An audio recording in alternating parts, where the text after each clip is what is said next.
Welcome to our socially distant reading of William Shakespeare's Macbeth. I'm Annette Trosbach. I'm the artistic director here at the Laboratory Theater of Florida, and I'm joined in this project by the Lab Theater team and director John McCarrow. Thanks to all of you for joining us as we celebrate some of the most beautiful imagery and the best words of the English language, made even more exciting by this outstanding team of actors who have joined us online from LA all the way to Melbourne, Australia, all over the world. There's no charge for this socially distant reading, but if you like what you see and you have the means during these challenging times, please consider leaving the theater a tip at the end.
When shall we three meet again? In thunder, lightning, or in rain? When the hurly-burly's done, when the battle's lost and won. That will be ere set of sun. Where the place? Upon the heath.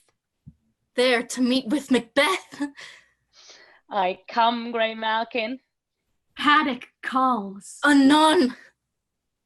Fair is foul. And foul is fair.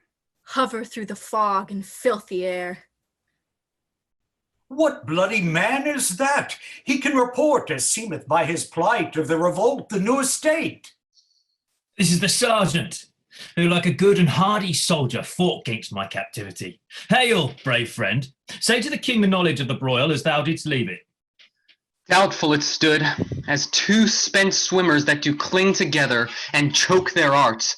The merciless MacDonald, worthy to be a rebel, for to that the multiplying villainies of nature do swarm upon him from the western isles of kerns and gallow glasses is supplied, and fortune on his damned quarrel smiling showed like a rebel's whore, but all's too weak. For brave Macbeth, well, he deserves that name, disdaining fortune with his brandished steel, which smoke with bloody execution like valor's minion carved out his passage till he faced the slave, which ne'er shook hands nor bade farewell to him till he unseamed him from the nave to the chaps and fixed his head upon our battlements. O valiant cousin, worthy gentleman! As whence the sun gins his reflection, shipwrecking storms and direful thunders break, so from that spring whence comfort seemed to come, discomfort swells. Mark, King of Scotland, mark! No sooner justice had with valor armed compelled these skipping kerns to trust their heels, but Norwegian lords surveying vantage with furnished arms and new supplies of men began a fresh assault. Dismayed not this our captains, Macbeth and Banquo? Yes, as sparrows, eagles, or the hair of the lion. If I say sooth, I must report they were as cannons overcharged with double cracks, so they doubly redoubled strokes upon the foe. except they meant to bathe in reeking wounds or memorize another Golgotha, I cannot tell. But I am faint, my gashes cry for help. So well thy words become thee as thy wounds. They smack of honor both. Go, get him surgeons. Who comes here? The worthy Thane of Ross. What a haste looks through his eyes, so should he look that seems to speak things strange. God save the king. Whence camest thou, worthy Thane? From Fife, great king, where Norwegian banners flout the sky and fan our people cold. Norway himself, with terrible numbers, assisted by that most disloyal traitor, the Thane of Cawdor, began a dismal conflict, till that Bellona's bridegroom, lapped in proof, confronted him with self-comparisons, point against point, rebellious arm against arm, curbing his lavish spirit, and to conclude, the victory fell on us. Great happiness. That now Sweno, the Norway's king, craves composition, nor would we deign him burial of his men, till he dispersed at St. Colm's Inch $10,000 to our general use. No more that Thane of Cawdor shall deceive our bosom interest. Go pronounce his present death, and with his former title greet Macbeth. I'll see it done. What he hath lost, noble Macbeth hath won. Where hast thou been, sister? Killing swine. Sister, where thou? A sailor's wife had chestnuts in her lap, and mounched and mounched and mounched. Give me, quoth I. Aroint thee, witch. The rump-fed Ronion cries. Her husband's to Aleppo gone, master of the Tiger. But in a sith I'll thither sail, and like a rat without a tail, I'll do, and I'll do. I'll give thee a wind. Thou art kind. And I another. I myself have all the other, and the very ports they blow, all the quarters that they know i' the shipman's card. I'll drain him dry as hay. Sleep shall neither night nor day hang upon his penthouse lid. He shall live a man forbid, weary several nights, 9 times 9. And shall he dwindle, peak and pine, though his bark cannot be lost, yet it shall be tempest tossed. Look what I have. Show me, show me. Here I have a pilot's thumb, wrecked as homeward as he did come. A drum, Macbeth doth come. The weird sisters, hand in hand. Posters of the sea and land. Thus do go about. Thrice to thine and thrice to mine. And thrice again to make up 9. Peace, the charm's wound up. So foul and fair a day I have not seen. A forest to forest. What are these? So withered and so wild in their attire that look not like the inhabitants on the earth, and yet are on't. Live you, or are you aught that man may question? You seem to understand me by each at once, a chappy finger laying upon her skinny lips. You should be women, and yet your beards forbid me to interpret that you are so. Speak if you can. What are you? All hail, Macbeth. Hail to thee, Thane of Glamis. All hail, Macbeth. Hail to thee, Thane of Cawdor. All hail, Macbeth, that shalt be king hereafter. Good sir, why do you start and seem to fear things that do sound so fair? In the name of truth, are ye fantastical, or that indeed which outwardly ye show?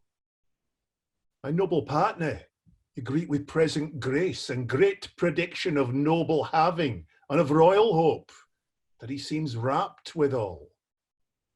But to me you speak not. If you can look into the seeds of time and say which grain will grow and which will not, speak then to me, who neither beg nor fear your favours nor your hate. Hail! Hail! Hail! Lesser than Macbeth and greater. Not so happy, yet much happier. thou shalt get kings, though thou be none. So all hail Macbeth and Banquo. Banquo and Macbeth, all hail. Stay, you imperfect speakers. Tell me more. By Sinel's death I know I am Thane of Glamis. But how of Cawdor?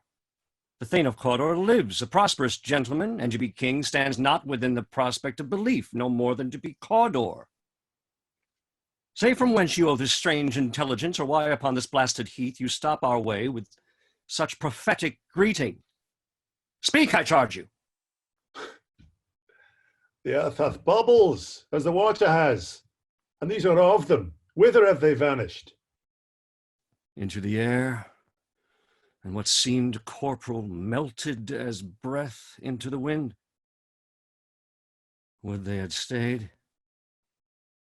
Were such things here as we do speak about? Or have we eaten of the insane root that takes the reason prisoner? Your children shall be kings. You shall be king. And Thane of Cawdor, too, was it not so? It's a self-same tune in words. Who's there? The king hath happily received, Macbeth, the news of thy success. And when he reads thy personal venture in the rebel's sight, his wonders and his praises do contend, which should be thine or his.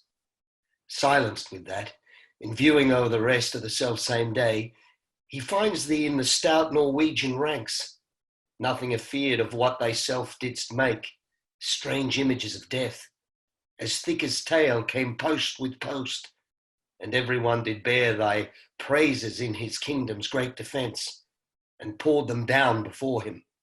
We are sent to give thee from our royal master thanks, only to herald thee into his sight, not pay thee. And for an earnest of a greater honour, he bade me from him call thee Thane of Cawdor, in which addition, hail, most worthy Thane, for it is thine. What? Can the devil speak true? The Thane of Cawdor lives. Why do you dress me in borrowed robes? Who was the Thane lives yet, but under heavy judgment bears that life which he deserves to lose, whether he was combined with those of Norway, or did line the rebel with hidden help and vantage, or that with both he labored in his country's wreck, I know not. But treason's capital, confessed and proved, have overthrown him. Glamis and Thane of Cawdor. The greatest is behind. Thanks for your pains. Do you not hope your children shall be kings, when those that gave the Thane of Cawdor to me promised no less to them? That trusted home might yet enkindle you unto the crown, besides the Thane of Cawdor.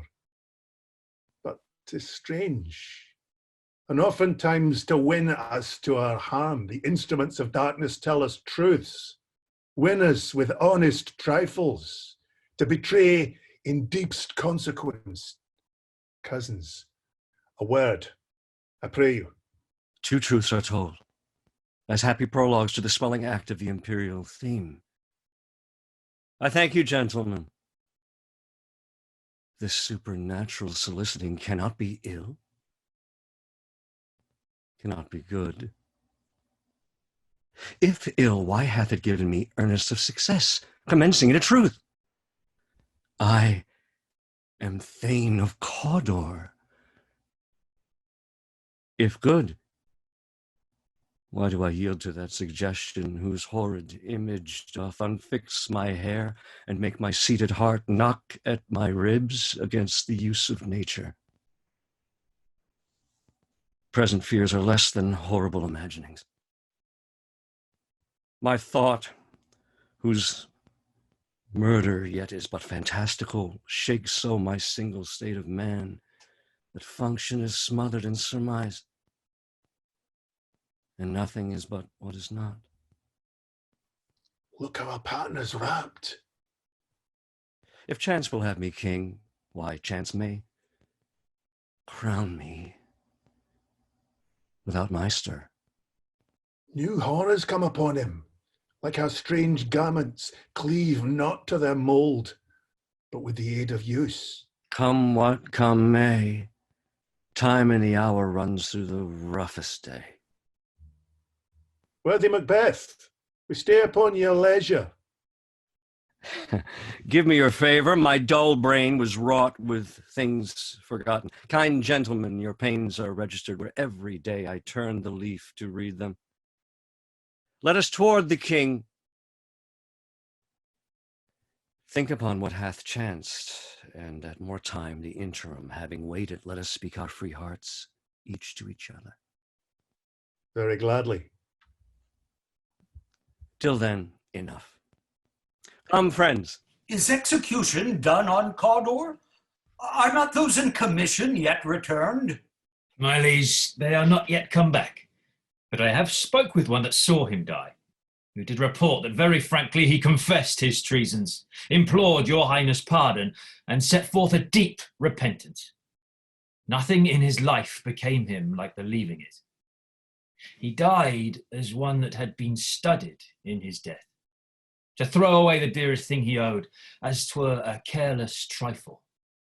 There's no art to find the mind's construction in the face. He was a gentleman on whom I built an absolute trust. Oh, worthiest cousin, the sin of my ingratitude even now was heavy on me. Thou art so far before that swiftest ring of recompense is slow to overtake thee. Would thou hadst less deserved, that the proportion both of thanks and payment might have been mine. Only I have left to say, more is thy due than more than all can pay. The service and the loyalty I owe in doing it pays itself.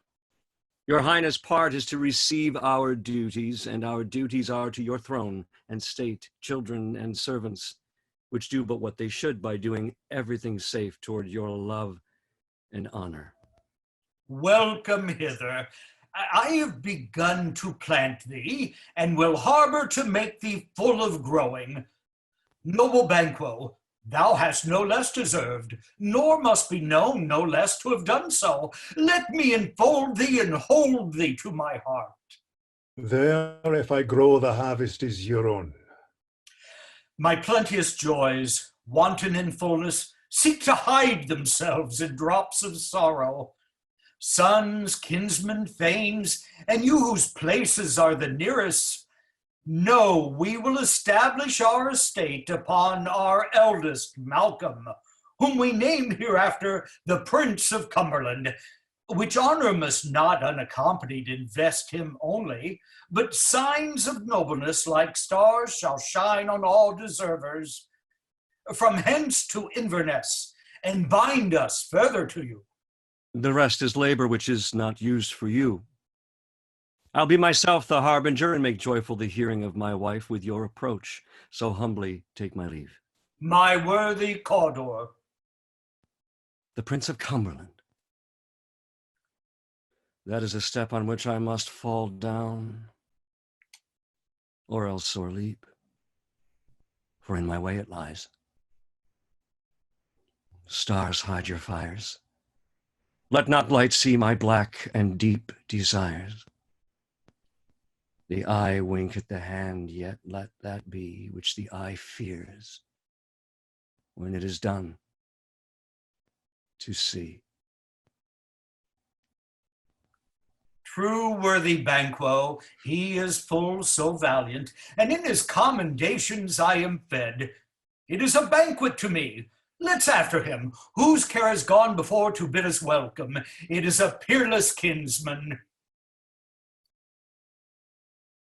They met me in the day of success, and I have learned by the perfectst report they have more in them than mortal knowledge.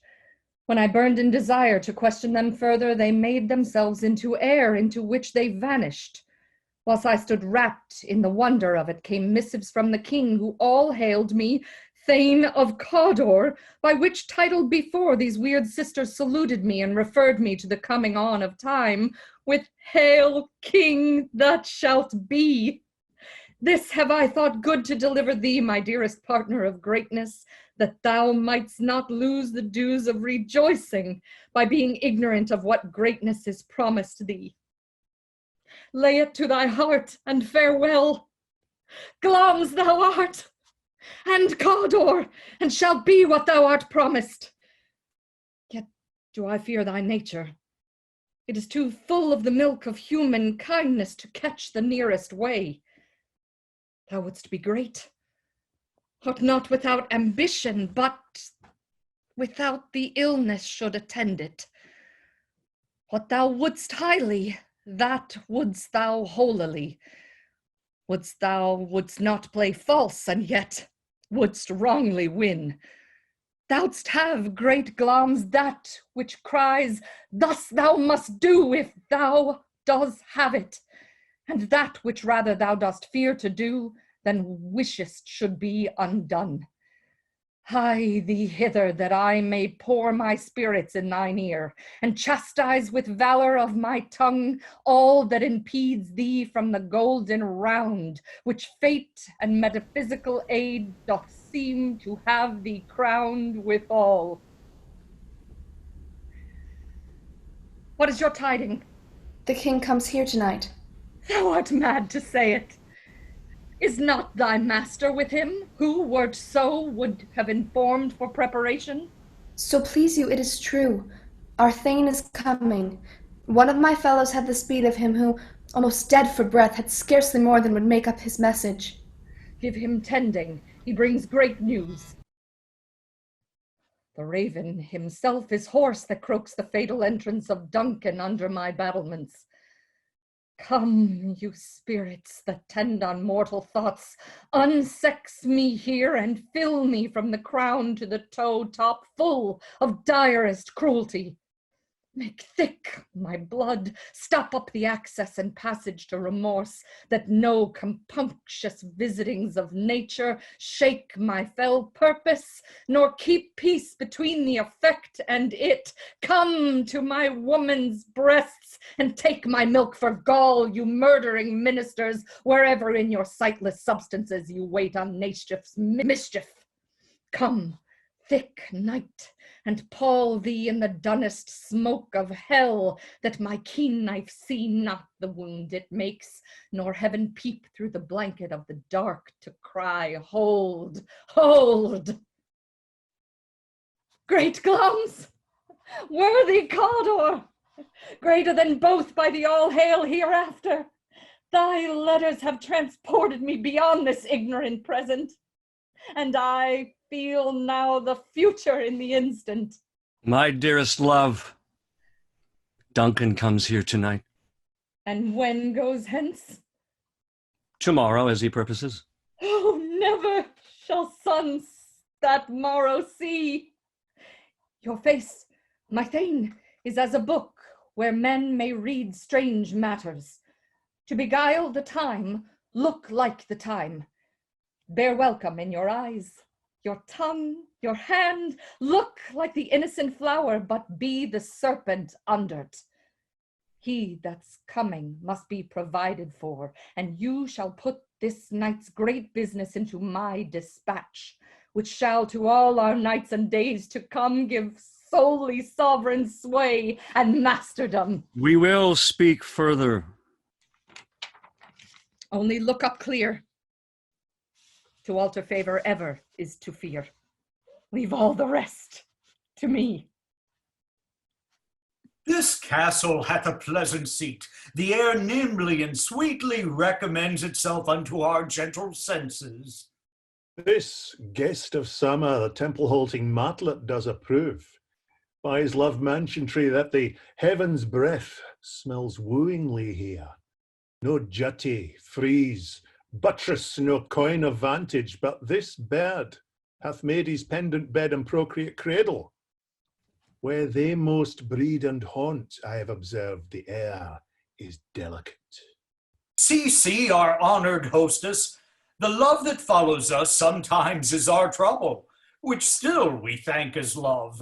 Herein I teach you how you shall bid God illness of your pains, and thank us for your trouble. All our service, in every point twice done, and then done double, were poor and single business to contend against those honors deep and broad wherewith your majesty loads our house. For those of old and the late dignities heaped up to them, we rest your hermits. Where's the Thane of Cawdor? We coursed him at the heels and had a purpose to be his purveyor, but he rides well, and his great love, sharp as his spur, hath holp him to his home before us. Fair and noble hostess, we are your guests tonight. Your servants ever have theirs, themselves, and what is theirs in compt, to make their audit at your highness's pleasure, still to return your own. Give me your hand.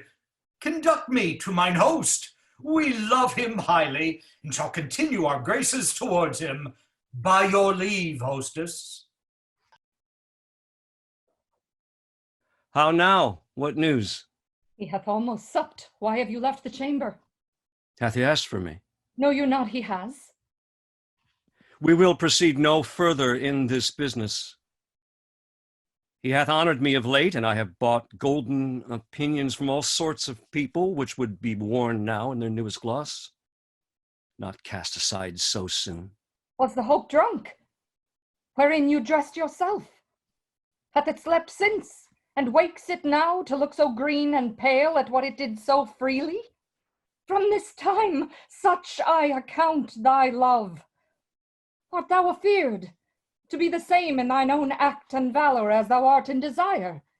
Wouldst thou have that which thou esteem'st the ornament of life, and live a coward in thine own esteem, letting I dare not wait upon I would, like the poor cat in the adage? Prithee, peace. I dare do all that may become a man. Who dares do more is none. What beast was then that made you break this enterprise to me? When you durst do it, then you were a man. And to be more than what you were, you would be so much more the man. No time, no place did then adhere, and yet you would make them both. They have made themselves, and that their fitness now does unmake you. I have given suck, and know how tender 'tis to love the babe that milks me.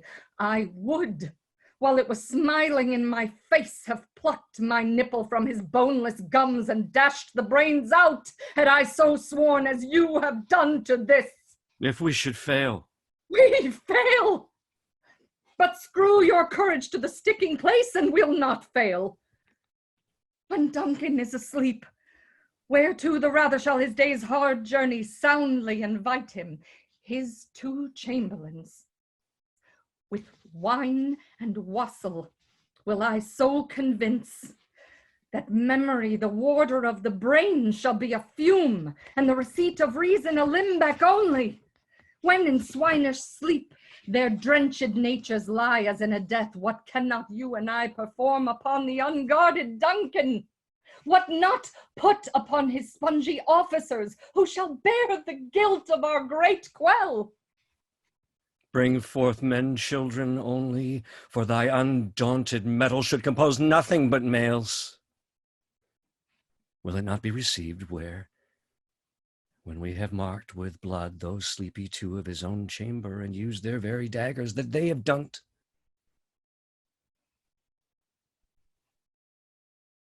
Who dares receive it other, as we shall make our griefs and clamor roar upon his death? I am settled, and bend up each corporal agent to this terrible feat. Away, and mock the time with fairest show. False face must hide what the false heart doth know. How goes the night, boy? The moon is down. I have not heard the clock. And she goes down at 12. I take 'tis late, sir. Yeah, hold, take my sword. There's husbandry in heaven. The candles are all out. Take thee that too. A heavy summons lies like lead upon me, and yet I would not sleep. Merciful powers restraining me, the cursed thoughts that nature gives way in repose. Give me my sword. Who's there? A friend. What, sir? You're not yet at rest. The king's abed. He hath been in unusual pleasure, and sent forth great largesse to your offices. This diamond. He greets your wife withal by the name of most kind hostess, and shut up in measureless content. Being unprepared, our will became the servant to defect, which else should free have wrought? All's well. I dreamt last night of the three weird sisters. To you, they've shown some truth. I think not of them. Yet when we can entreat an hour to serve, we would spend it in some words upon that business, if you would grant the time. At your kindest leisure. If you shall cleave to my consent when 'tis, it shall make honor for you. So I lose none in seeking to augment it, but still keep my bosom franchise and allegiance clear. I shall be counselled. Good repose the while. Thank you, sir, and the like to you.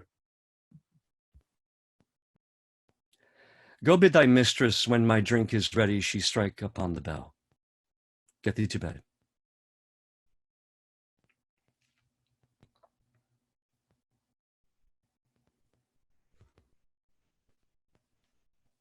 Is this a dagger which I see before me? The handle toward my hand. Come, let me clutch thee. I have thee not, and yet I see thee still. Art thou not, fatal vision, sensible to feeling as to sight? Or art thou but a dagger of the mind, a false creation proceeding from the heat-oppressed brain? I see thee yet, in form as palpable as this which now I draw. Thou marshalst me the way that I was going, and such an instrument I was to use. Mine eyes are made the fools of the other senses, or else worth all the rest. I see thee still, and on thy blade and dudgeon gouts of blood, which was not so before.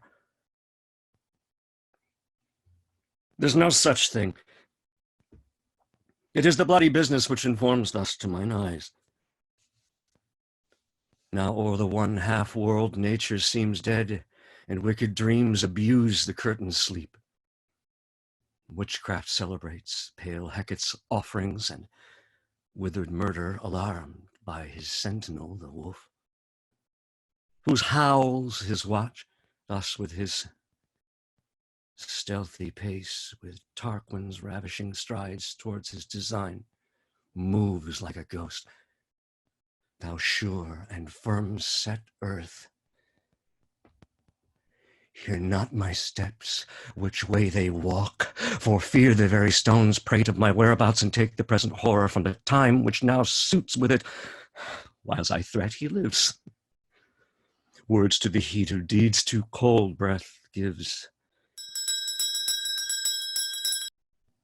I go, and it is done. The bell invites me. Hear it not, Duncan, for it is a knell that summons thee to heaven or to hell. That which hath made them drunk hath made me bold. What hath quenched them hath given me fire. Hark! Peace!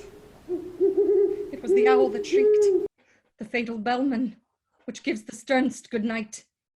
He is about it. Doors are open, and the surfeited grooms do mock their charge with snores. I have drugged their posits, that death and nature do contend about them, whether they live or die. Who's there? What? Ho! Alack! I am afraid they have awaked, and 'tis not done. The attempt and not the deed confounds us. Hark! I laid their daggers ready. He could not miss them. Had he not resembled my father as he slept, I had done. My husband! I have done the deed. Didst thou not hear a noise? I heard the owl scream and the crickets cry. Did not you speak? When? Now! As I descended. I! Hark! Who lies in the second chamber? Donalbain. This is a sorry sight. Foolish thought to say a sorry sight. As one did laugh in his sleep, and one cried murder, that they did wake each other. I stood and heard them, but they did say their prayers and addressed them again to sleep. There are two lodged together. One cried, God bless us, and amen the other, as they had seen me with these hangman's hands, listening their fear. I could not say amen when they did say, God bless us. Consider it not so deeply. But wherefore could not I pronounce amen? I had most need of blessing, and amen stuck in my throat. Deeds must not be thought after these ways. So it will make us mad. Methought I heard a voice cry, sleep no more. Macbeth does murder, sleep, the innocent sleep, sleep that knits up the raveled sleeve of care, the death of each day's life. Sore labor's bath, balm of hurt minds, great nature's second course, chief nourisher in life's face. What do you mean? Still it cried, sleep no more. To all the house, Glamis hath murdered sleep, and therefore Cawdor shall sleep no more. Macbeth shall sleep no more. Who was it that thus cried?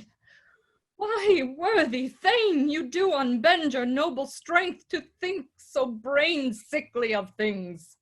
Go get some water, and wash this filthy witness from your hand.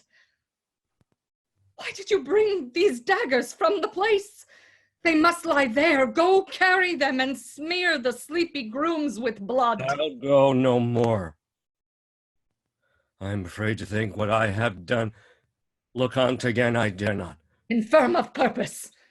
Give me the daggers. The sleeping and the dead are but as pictures. 'Tis the eye of childhood that fears a painted devil. If he do bleed, I'll gild the faces of the grooms withal, for it must seem their guilt. Whence is that knocking? How's it with me when every noise appalls me? What hands are here? Ha, they pluck out mine eyes. Will all great Neptune's ocean wash this blood clean from my hand? No. This my hand will rather the multitudinous seas incarnadine, making the green one red. My hands are of your color, but I shame to wear a heart so white. I hear a knocking at the south entry. Retire we to our chamber. A little water clears us of this deed. How easy is it then? Your constancy hath left you unattended. Hark! More knocking. Get on your nightgown, lest occasion call us, and show us to be watchers. Be not lost so poorly in your thoughts. To know my deed, 'twere best not know myself. Wake, Duncan, with thy knocking. I would thou couldst.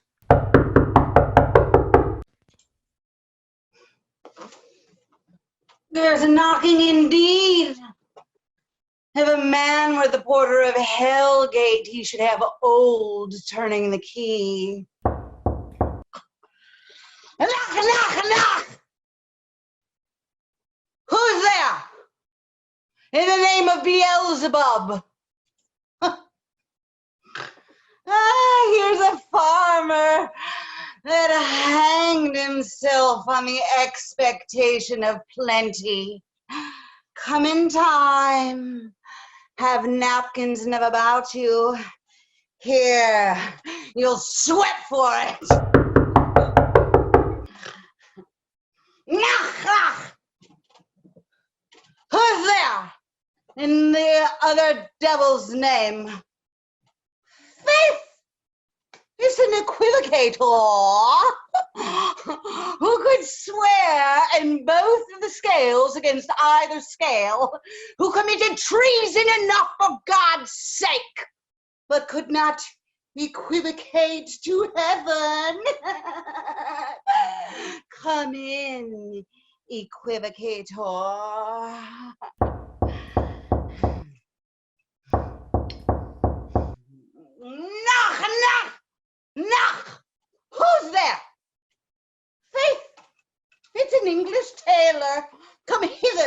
trickling out of a French hose.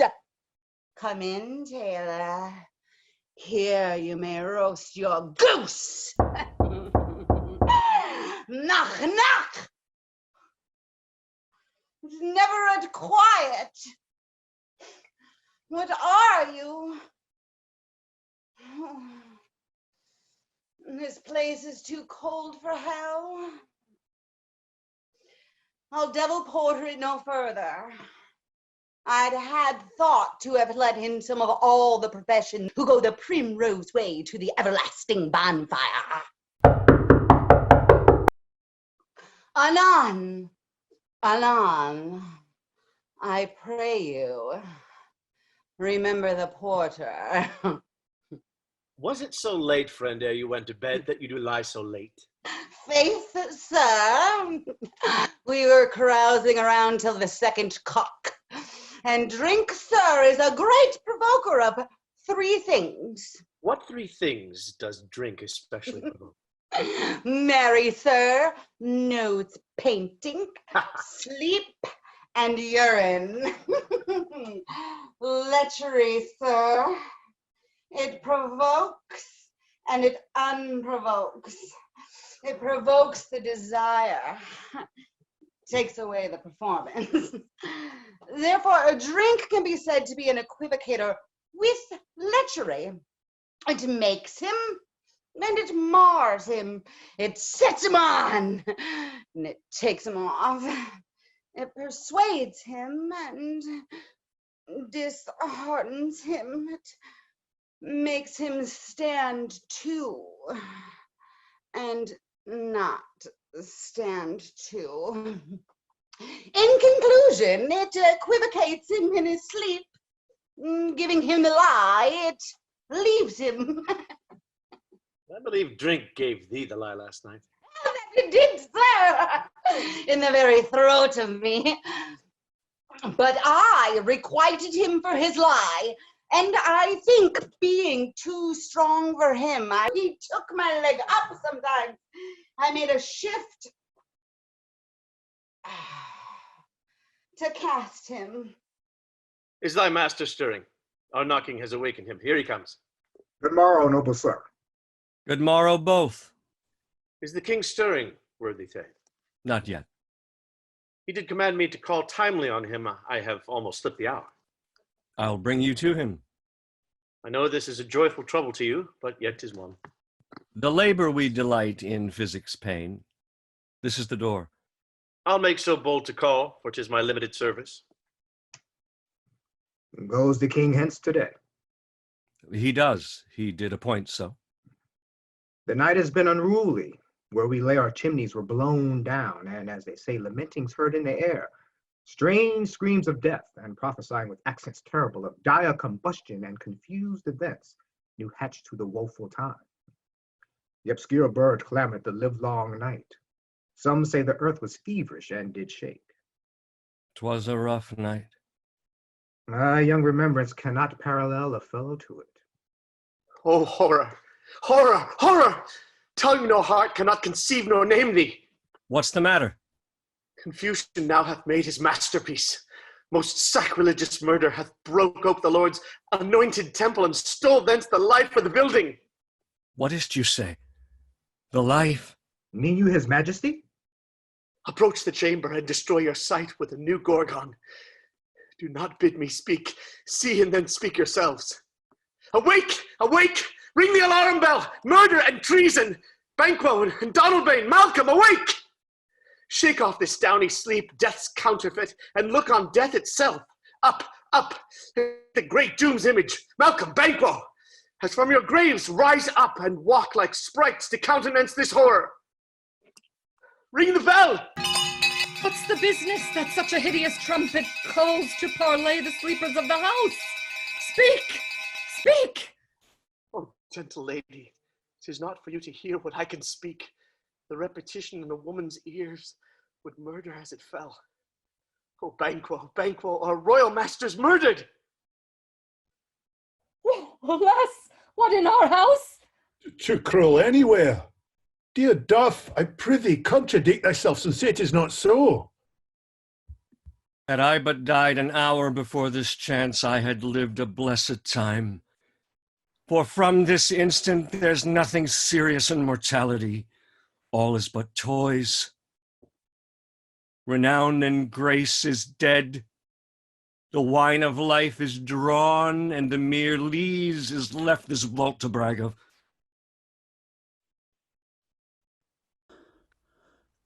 What is amiss? You are, and do not know it. The spring, the head, the fountain of your blood is stopped. The very source of it is stopped. Your royal father's murdered. Oh, by whom? Those of his chamber, as it seemed, had done it. Their hands and faces were all badged with blood. Some so were their daggers, which on white we found upon their pillows. They stared and were distracted. No man's life was to be trusted with them. Oh, yet I do repent me of my fury that I did kill them. Wherefore did you so? Who can be wise? Amazed, temperate and furious, loyal and neutral in a moment. No man. The expedition of my violent love outrun the pauser, reason.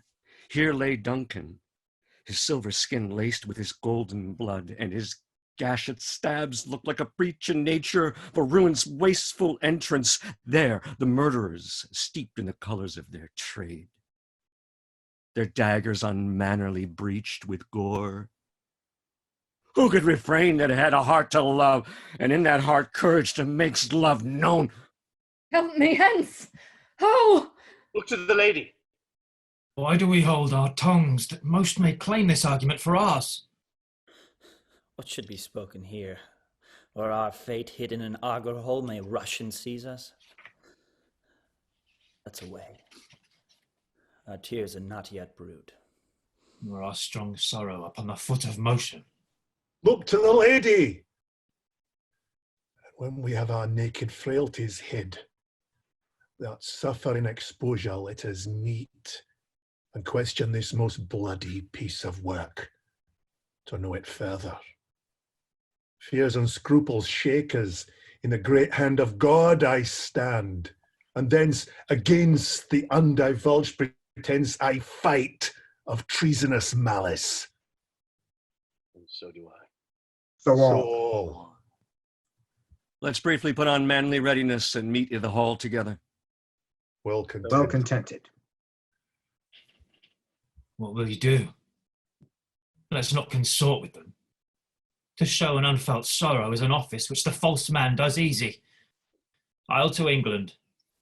To Ireland, aye.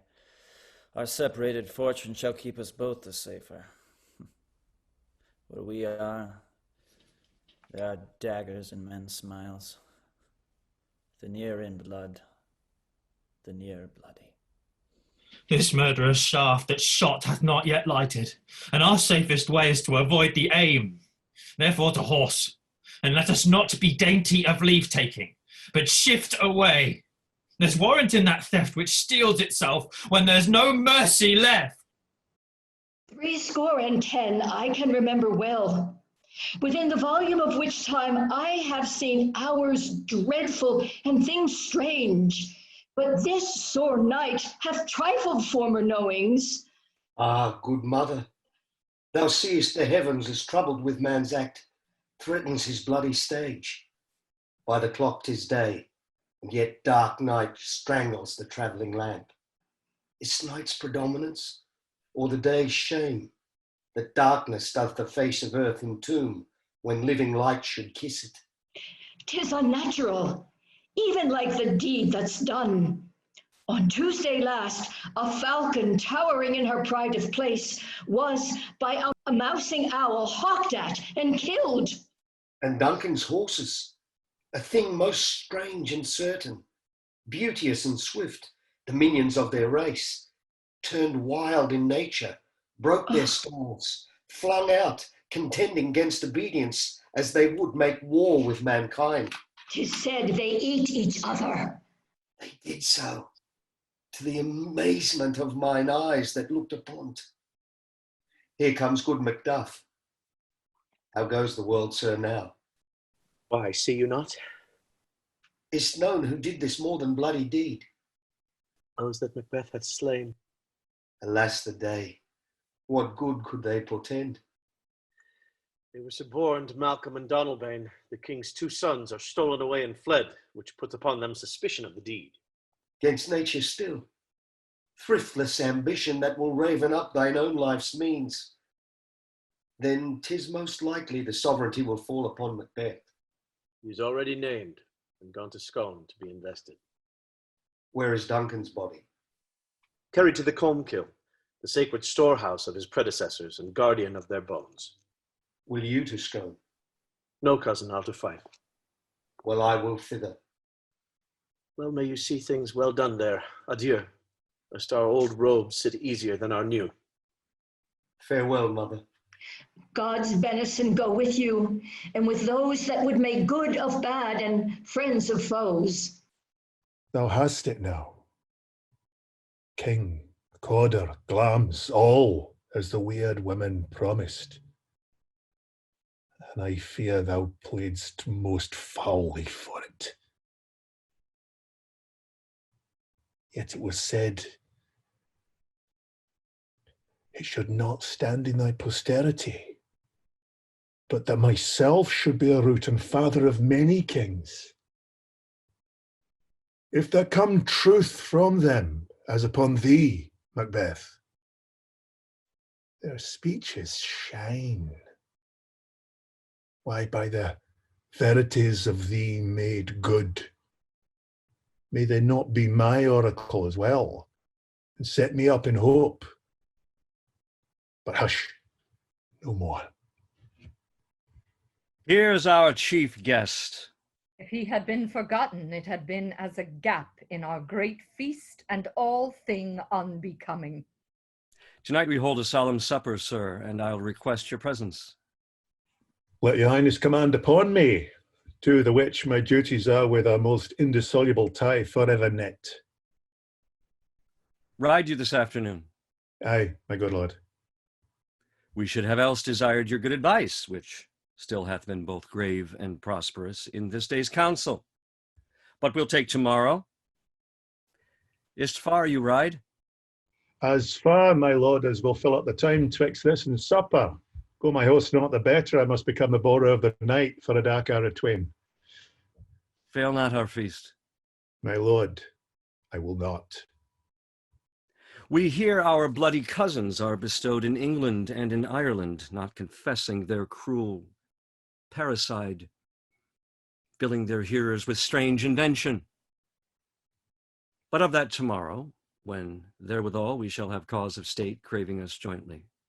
Hie you to horse. Adieu, till you return at night. Goes Fleance with you? Aye, my good lord, how time does call upon's. I wish your horses swift and sure of foot, and so I do commend you to their backs. Farewell.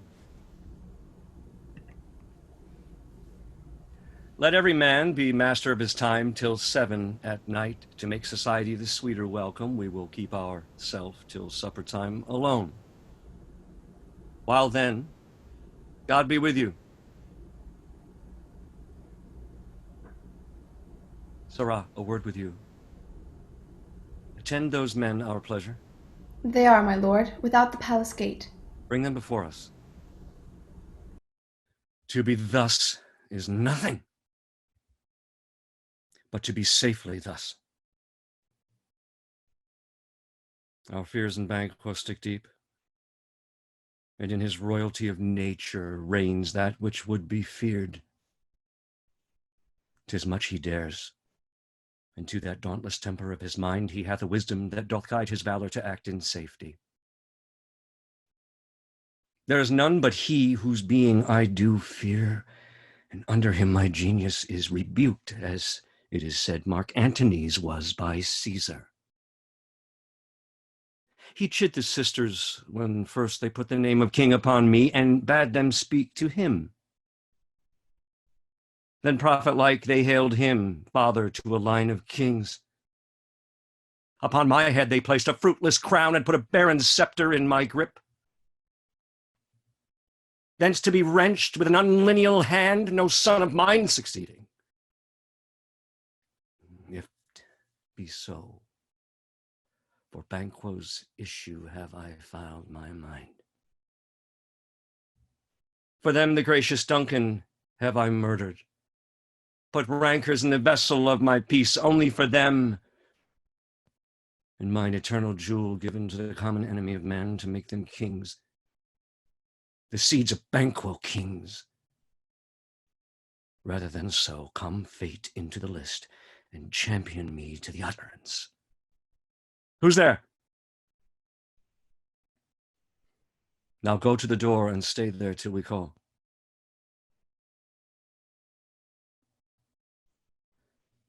Was it not yesterday we spoke together? It was, so please your highness. Well then now, have you considered of my speeches?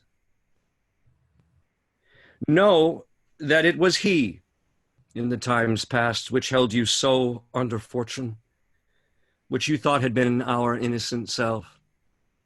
This I made good to you in our last conference, passed in probation with you, how you were born in hand, how crossed the instruments, who wrought with them, and all things else that might to half a soul and to a notion crazed say, thus did Banquo. You made it known to us. I did so, and went further, which is now our point of second meeting. Do you find your patience so predominant in your nature that you can let this go? Are you so gospelled to pray for this good man and for his issue, whose heavy hand hath bowed you to the grave and beggared yours forever? We are men, my liege. Aye, in the catalogue you go for men. As hounds and greyhounds, mongrels, spaniels, curs, shuffs, water rugs, and demi-wolves are clept all by the name of dogs. The valued file distinguishes the swift, the slow, the subtle, the housekeeper, the hunter, every one according to the gift which bounteous nature hath in him closed, whereby he does receive particular addition from the bill that writes them all alike. And so of men. Now, if you have a station in the file, not in the worst rank of manhood, say it, and I will put that business in your bosoms, whose execution takes your enemy off, grapples you to the heart and love of us, who wear our health but sickly in his life, which in his death were perfect. I am one, my liege, whom the vile blows and buffets of the world have so incensed that I am reckless what I do to spite the world. And I another, so weary with disasters, tugged with fortune, that I would set my lie on any chance to mend it or be rid on it. Both of you know Banquo was your enemy. True, my lord. My lord. So is he mine. And in such bloody distance that every minute of his being thrust against my nearest of life. And though I could, with barefaced power, sweep him from my sight and bid my will avouch it, yet I must not. For certain friends that are both his and mine, whose loves I may not drop, but wail his fall, who I myself struck down. And thence it is that I to your assistance do make love, masking the business from the common eye for sundry weighty reasons. We shall, my lord, perform what you command us. Though our lives... Your spirits shine through you. Within this hour at most, I will advise you where to plant yourselves, acquaint you with the perfect spy, the time, the moment on't, for it must be done tonight. And something from the palace always thought that I require a clearness, and with him to leave no rubs nor botches in the work. Fleance, his son, that keeps him company, whose absence is no less material to me than is his father's, must embrace the fate of that dark hour. Resolve yourselves apart. I'll come to you anon. We are resolved, my lord. I'll call upon you straight. Abide within. It is concluded. Banquo. Thy soul's flight, if it find heaven, must find it out tonight.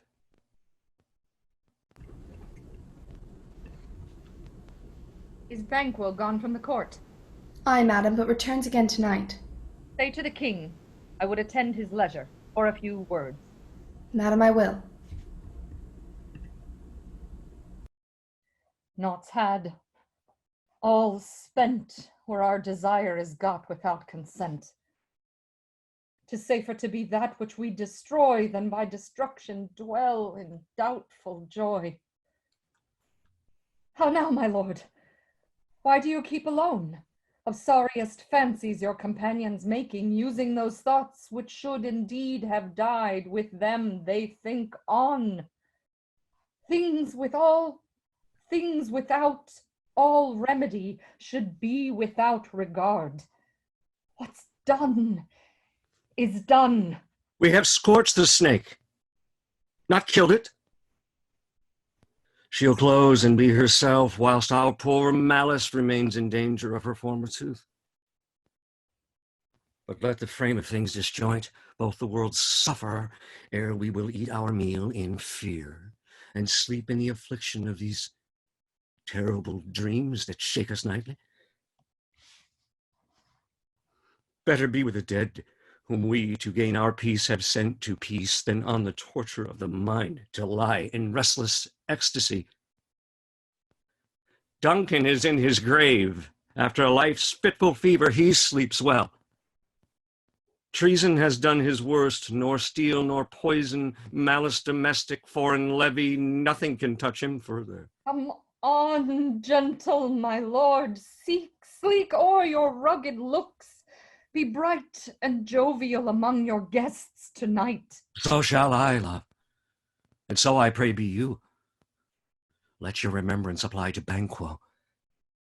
Present him eminence both with eye and tongue, unsafe the while that we must lave our honors in these flattering streams, and make our faces visards to our hearts, disguising what they are. You must leave this. Oh, full of scorpions is my mind, dear wife. Thou know'st that Banquo in his fleance lives. But in them nature's copy not etern. There's comfort yet. They are assailable. Then be thou jocund, ere the bat hath flown his cloistered flight. Ere to black Hecate's summons the shard-born beetle with his drowsy hums hath rung night's yawning peal, there shall be done a deed of dreadful note. What's to be done? Be innocent of the knowledge, dearest Chuck, till thou applaud the deed. Come, sealing night, scarf up the tender eye of pitiful day, and with thy bloody and invisible hand cancel and tear to pieces that great bond which keeps me pale. Light thickens, and the crow makes wing to the rooky wood. Good things of day begin to droop and drowse, whilst night's black agents to their praise do rouse. Thou marvelest at my words, but hold thee still. Things bad begun make strong themselves by ill. So prithee go with me. But who did bid thee join with us? Macbeth. He needs not our mistrust, since he delivers our offices and what we have to do to the direction just. Then stand with us. The west yet glimmers with some streaks of day. Now spurs the lated traveler apace to gain the timely inn. And near approaches the subject of our watch. Hark! I hear horses. There's a light there, ho! Then 'tis he. The rest that are within the note of expectation already are at the court. His horses go about. Almost a mile. But he does so usually, so all men do from hence to the palace gate make it their walk. A light! A light! Stand to it. It will rain tonight. Let it come down. Oh, treachery! Fly, good flames! Fly, fly! Thou mayst revenge! Oh, slave! Who did strike out the light? Was not the way? There was but one down. The sun is fled. We have lost best half of our affair. Well, let's away and say how much is done. You know your own degrees. Sit down. At first and last, the hearty welcome. Thanks to your majesty. Ourself will mingle with society and play the humble host. Our hostess keeps her state, but in best time we will require her welcome. Pronounce it for me, sir, to all our friends. For my heart speaks, they are welcome. See, they encounter thee with their heart's thanks. Both sides are even. Here I'll sit to the mist, be large in mirth, anon we'll drink and measure the table round. There's blood upon thy face. 'Tis Banquo's then. 'Tis better thee without than he within. Is he dispatched? My lord, his throat is cut. That I did for him. Oh, thou art the best of cutthroats. Yet he's good that did the like for Fleance. If thou didst, thou art the nonpareil. Most royal sir, Fleance escaped. Then comes my fit again. I had else been perfect, whole as the marble, founded as the rock, as broad and general as the casing air. But now I am cabined, cribbed, confined, bound into saucy doubts and fears. But Banquo's safe. I, my good lord, safe in a ditch he bides, with 20 trenched gashes on his head, the least a death to nature. Thanks for that. There the grown serpent lies. The worm that's fled hath nature that in time will venom breed, no teeth for the present.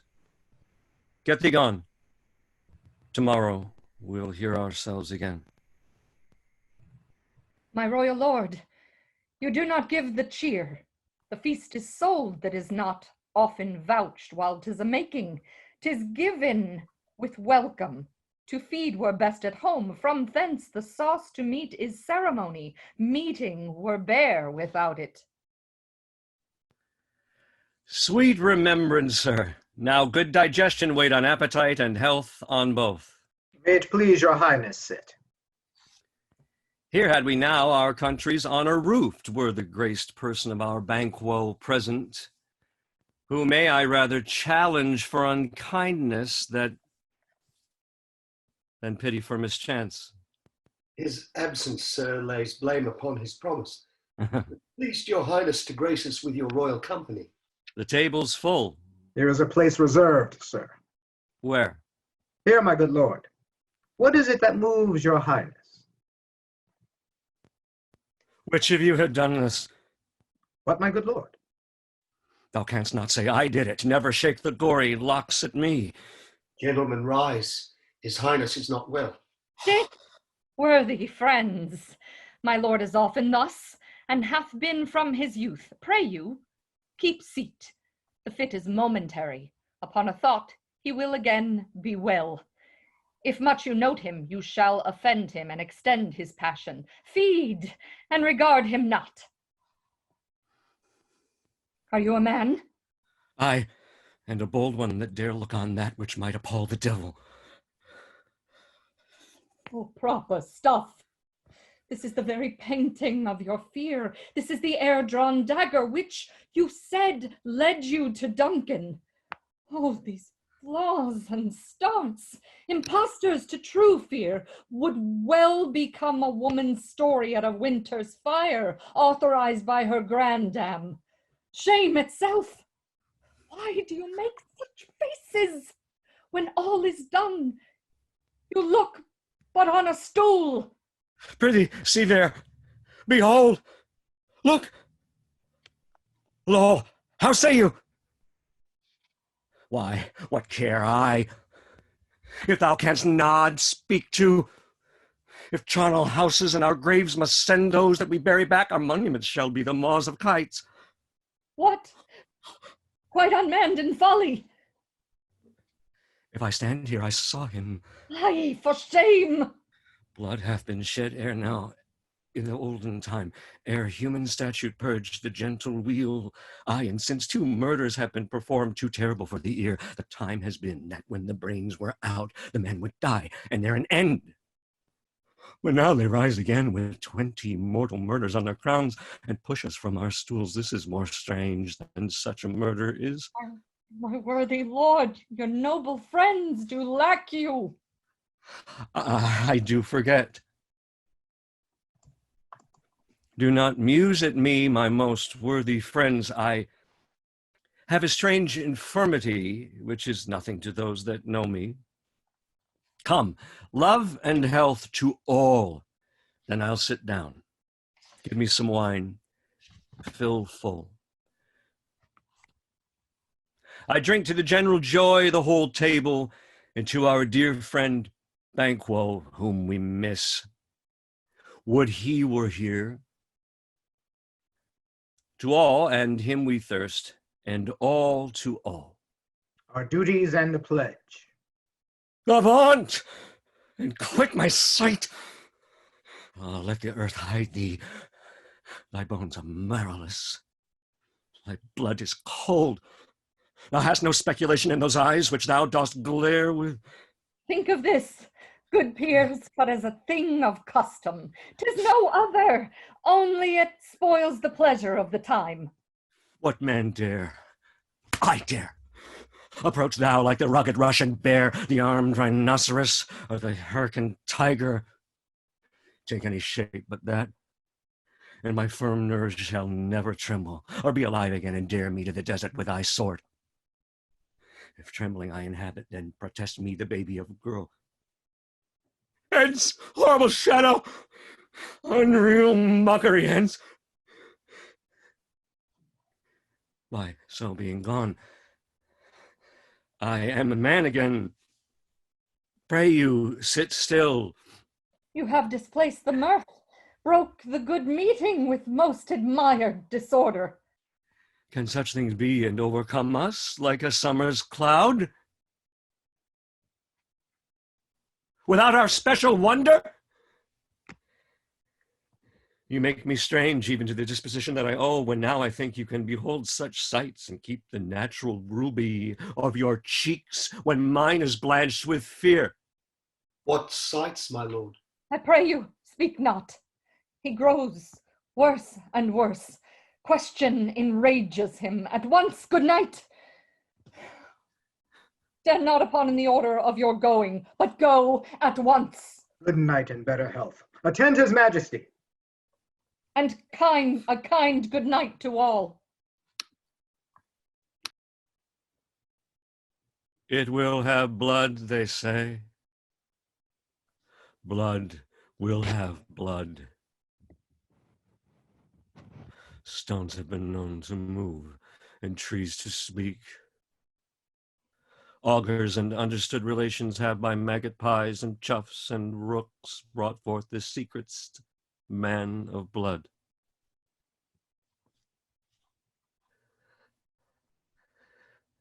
What is the night?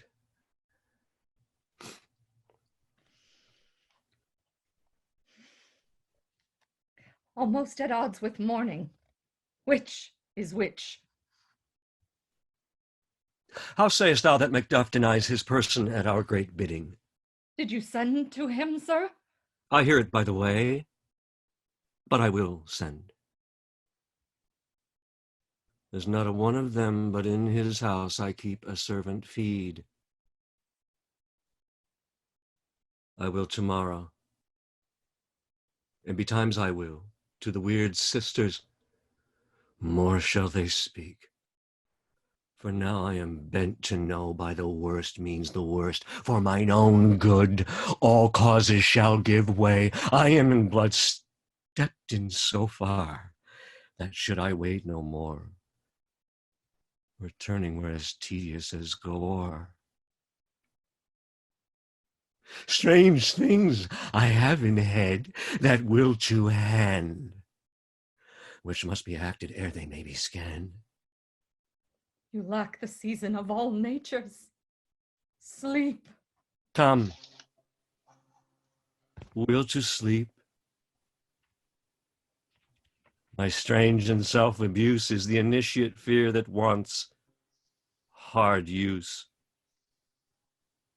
We are yet but young, indeed. Why, how now, Hecate? You look angry. Have I not reason? Beldams as you are, saucy and overbold. How did you dare to trade and traffic with Macbeth in riddles and affairs of death? And I, the mistress of your charms, the close contriver of all harms, was never called upon to bear my part or show the glory of our art. And, which is worse, all you have done has been for a wayward son, spiteful and wrathful, who, as others do, loves for his own ends, not for you. Oh, make amends now. Get you gone. And at the pit of Acheron, meet me in the morning. Thither he will come to know his destiny. Your vessels and your spells provide, your charms and everything beside. I am for the air. This night I'll spend unto a dismal and a fatal end. Great business must be wrought ere noon. Upon the corner of the moon there hangs a vaporous drop profound. I'll catch it ere it comes to ground, and that, distilled by magic sleights, shall raise such artificial sprites as by the strength of their illusion shall draw him on to his confusion. He shall spurn fate, scorn death, and bear his hopes above wisdom, grace, and fear. And you all know security is mortal's chiefest enemy. Hark, I am called. My little spirit, see, sits on a foggy cloud and stays for me. Come, let's make haste. She'll soon be back again. My former speeches have but hit your thoughts, which can interpret farther. Only I say things have been strangely born. The gracious Duncan was pitied of Macbeth. Marry, he was dead, and the right valiant Banquo walked too late, whom you may say, if it please you, Fleance killed, or Fleance fled. Men must not walk too late. Who cannot want the thought how monstrous it was for Malcolm and for Donalbain to kill their gracious father? Damn it fact. How it did grieve Macbeth. Did he not straight in pious rage the two delinquents tear that were the slaves of drink and thralls of sleep? Was not that nobly done? And wisely too, for it would have angered any heart alive to hear men deny it. So that I say he has borne all things well, and I do think that had Duncan's sons under his key, and please to heaven he shall not, they should find what 'twere to kill a father. So should Fleance. But peace, for from broad words, and cause he failed his presence at the tyrant's feast, I hear Macduff lives in disgrace. Sir, can you tell where he bestows himself? The son of Duncan, from whom this tyrant holds the due of birth, lives in the English court, and is received of the most pious Edward with such grace, that the malevolence of fortune nothing takes from his high respect. Thither Macduff is gone to pray the holy king upon his aid to wake Northumberland and warlike Seward. And by the help of these, with him above to ratify the work, we may again give to our tables meat, sleep to our nights, free from our feasts and banquets bloody knives, do faithful homage and receive free honors, all which we pine for now, And this report hath so exasperate the king that he prepares for some attempt of war. Sent he to Macduff? He did, and with an absolute "Sir, not I," the cloudy messenger turns me his back, and hums as who should say, "You'll rue the time that clogs me with his answer." That well might. Advise him to caution it to hold what distance his wisdom can provide. Some holy angel fly to the court of England and unfold his message ere he come, that a swift blessing may soon return to this our suffering country, under a hand accursed. I'll send my prayer.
Thrice the brinded cat hath mewed. Thrice, and once the hedge pig whined. Harpier cries, "'Tis time, 'tis time." Round about the cauldron go, in the poison entrails throw. Toad that under cold stone days and nights has 31. Sweltered venom sleeping got, boil thou first i' the charmed pot. Double, double, toil and trouble, fire burn and cauldron bubble. Fillet of a fenny snake, in the cauldron boil and bake. Eye of newt and toe of frog, wool of bat and tongue of dog. Adder's fork and blind worm's sting, lizard's leg and howlet's wing. For a charm of powerful trouble, like a hell broth boil and bubble. Double, double, toil and trouble, fire burn and cauldron bubble. Scale of dragon, tooth of wolf. Witch's mummy, maw and gulf of the ravened salt sea shark. Root of hemlock digged in the dark, liver of blaspheming Jew, gall of goat and slips of you slivered in the moon's eclipse, nose of Turk and Tartar's lips, finger of birth strangled babe, ditch delivered by a drab, make the gruel thick and slab, and thereto a tiger's chaudron for the ingredients of our cauldron. Double, double toil and trouble, fire burn and cauldron bubble. Cool it with a baboon's blood, then the charm is firm and good.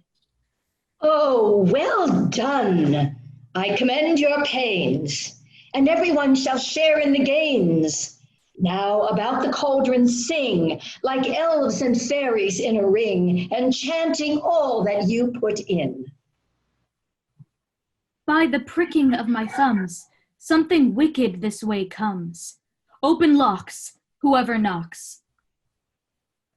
How now, you secret black and midnight hags? What is't you do? A deed without a name. I conjure you by that which you profess, howe'er you come to know it, answer me. Though you untie the winds and let them fight against the churches, though the yeasty waves confound and swallow navigation up, though bladed corn be lodged in trees blown down, though castles topple on their warders' heads, though palaces and pyramids do slope their heads to their foundations, though the treasure of nature's Germans tumble altogether, even till destruction sicken, answer me to what I ask you. Speak. Demand. We'll answer. Say, if thou'dst rather hear it from our mouths or our masters. Call him. Let me see him. Pour in sow's blood, that hath eaten her 9 farrow, grease that sweaten from the murderer's gibbet, throw into the flame. Come high or low, thyself in office deftly show. Tell me, thou unknown power. He knows thy thought. Hear his speech, but say thou naught. Macbeth, Macbeth, Macbeth. Beware, Macduff, beware the Thane of Fife. Release me, enough! Whate'er thou art, for thy good caution, thanks. Thou hast harped my fear aright. But one word more. He will not be commanded. Here's another, more potent than the first. Macbeth, Macbeth, Macbeth. Had I 3 ears, I'd hear thee. Be bloody bold and resolute. Laugh to scorn the power of man, for none of woman born shall harm Macbeth. Then live, Macduff. What need I fear of thee? But yet I'll make assurance double sure and take a bond of fate. Thou shalt not live, that I may tell pale-hearted fear it lies, and sleep in spite of thunder. What is this that rises like the issue of a king and wears upon his baby brow the round and top of sovereignty? Listen, but speak not to it. Be lion-metted, proud, and take no care who chafes, who frets, or where conspirers are. Macbeth shall never vanquish be until great burning wood to high Dunsany Hill shall come against him. That will never be. Who can impress the forest, bid the tree unfix his earthbound root? Sweet bodements good.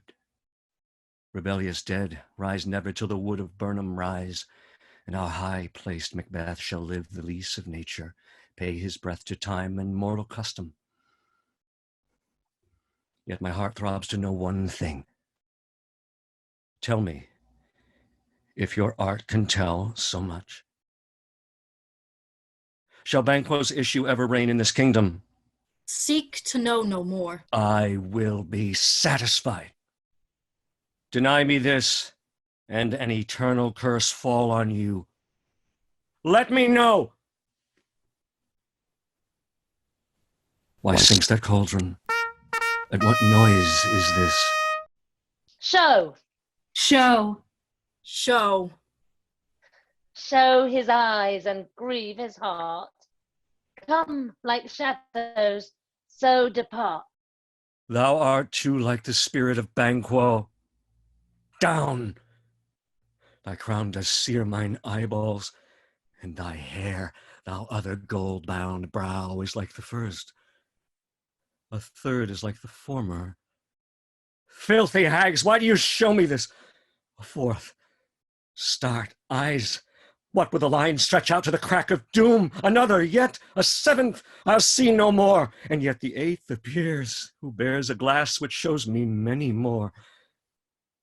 And some I see the twofold balls and treble scepters carry. Horrible sight!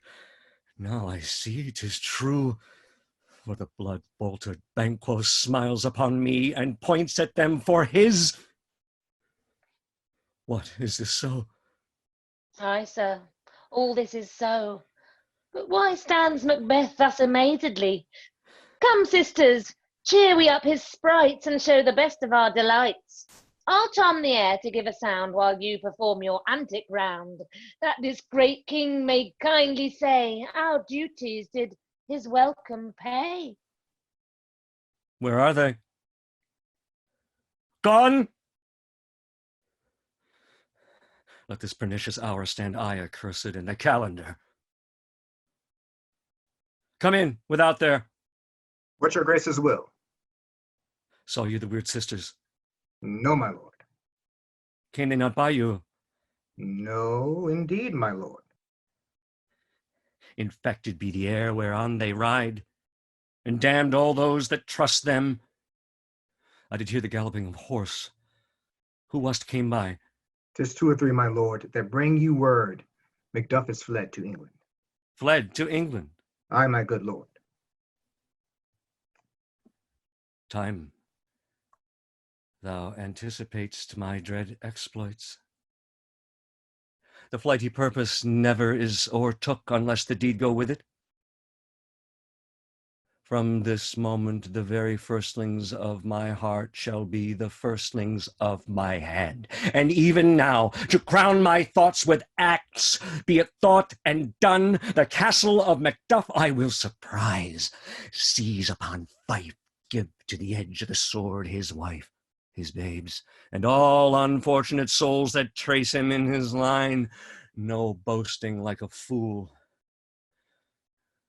This deed I'll do before this purpose cool. But no more sights. Where are these gentlemen? Come, bring me where they are. What had he done to make him fly the land? You must have patience, madam. He had none. His flight was madness. When our actions do not, our fears do make us traitors. You know not whether it was his wisdom or his fear. Wisdom? To leave his wife, to leave his babes, his mansion and his titles in a place from whence himself does fly? He loves us not. He wants the natural touch. For the poor wren, the most diminutive of birds, will fight her young ones in her nest against the owl. All is the fear and nothing is the love, as little is the wisdom where the flight so runs against all reason. My dearest coz, I pray you school yourself.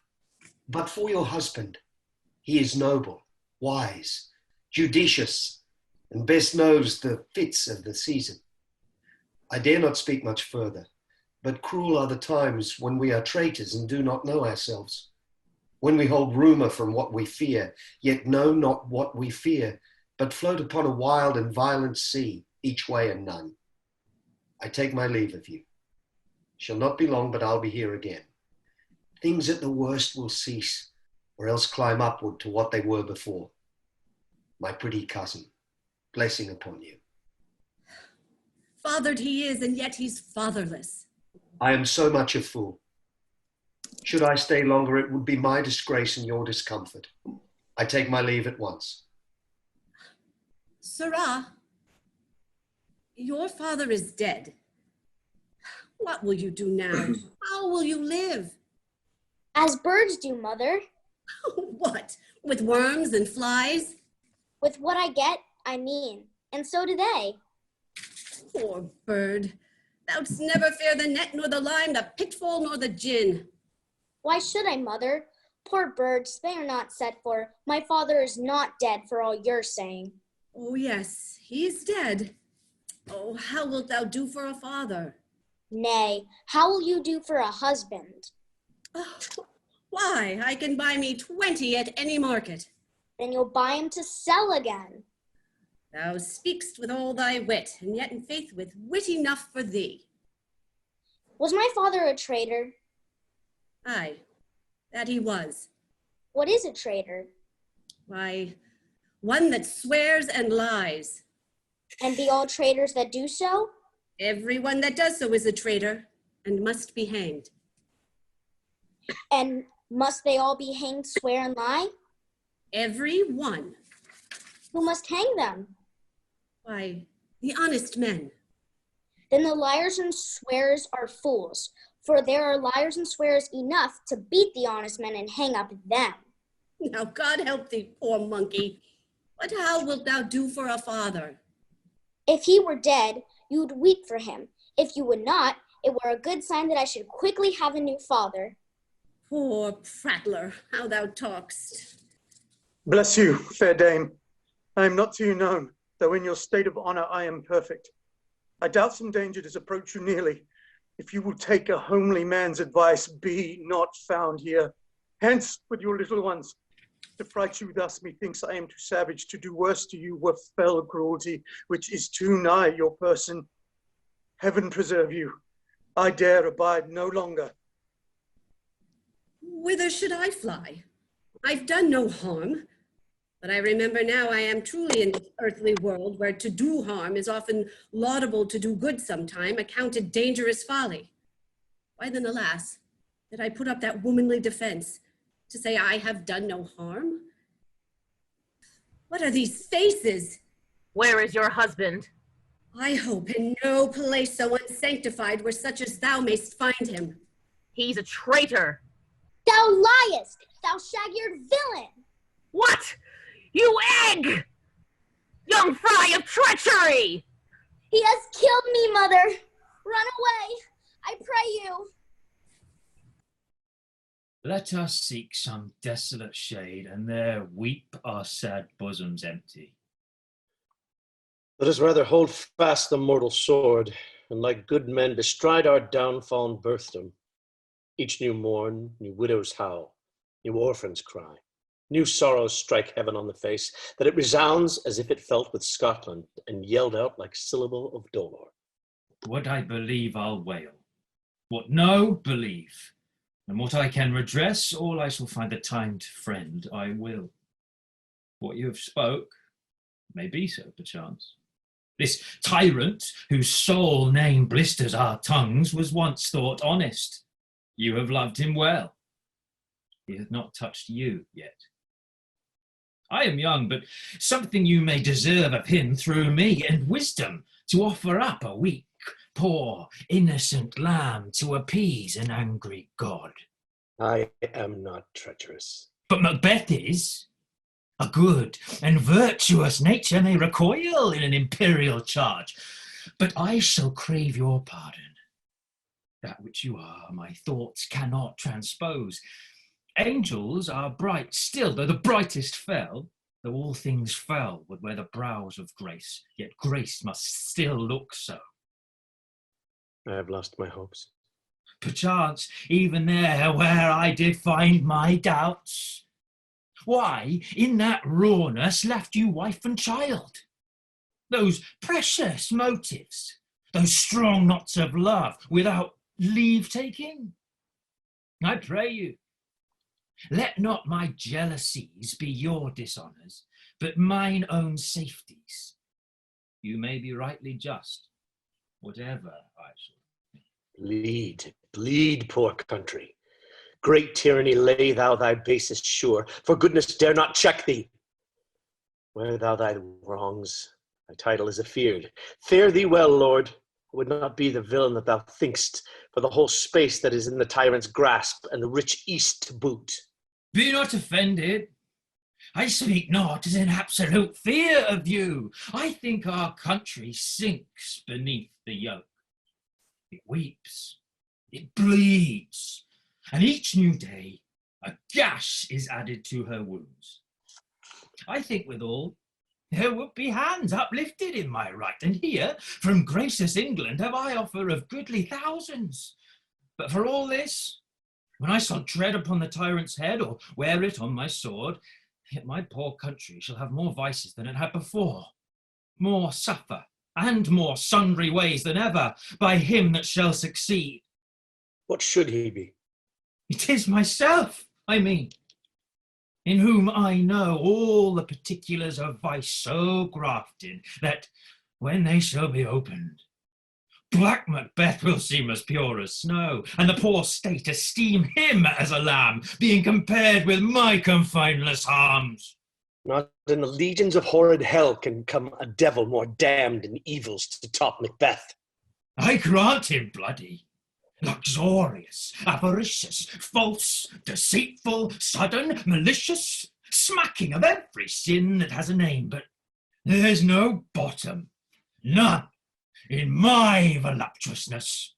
Your wives, your daughters, your matrons, and your maids could not fill up the cistern of my lust, and my desire. All continent impediments would overbear that did oppose my will. Better Macbeth than such a one to reign. Boundless impertinence in nature is a tyranny.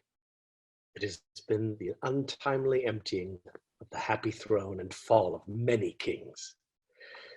But fear not yet to take upon you what is yours.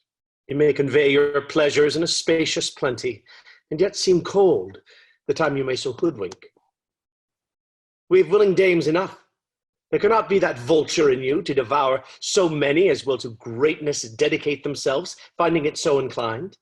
With this there grows in most ill-composed affection such a staunchless avarice that, were I king, I should cut off the nobles for their lands, desire his jewels and his other's house, and my more having would be as a source to make me hunger more, that I should forge quarrels unjust against the good and loyal, destroying them for wealth.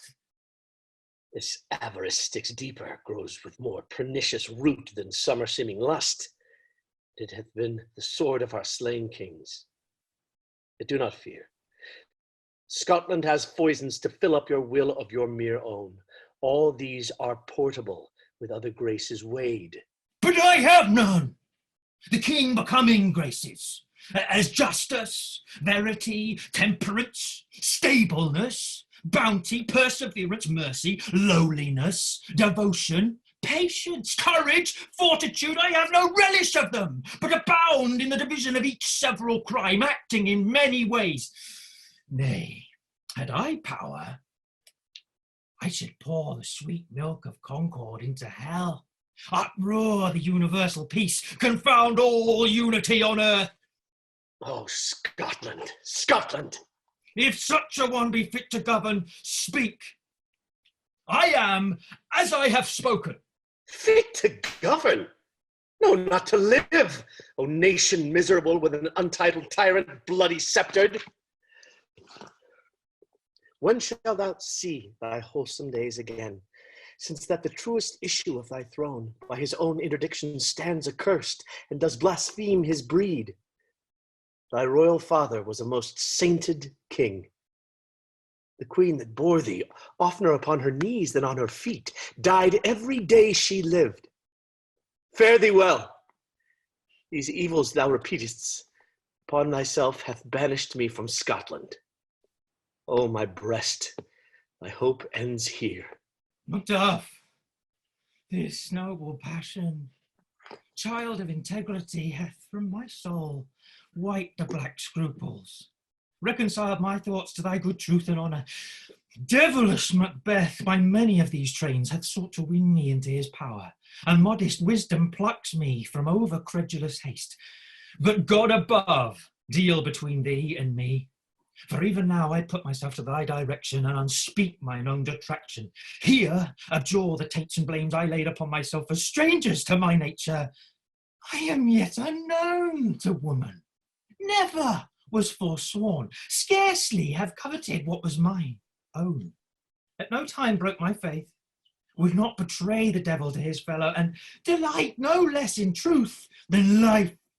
My first false speaking was this upon myself: what I am truly is thine, and my poor country's to command.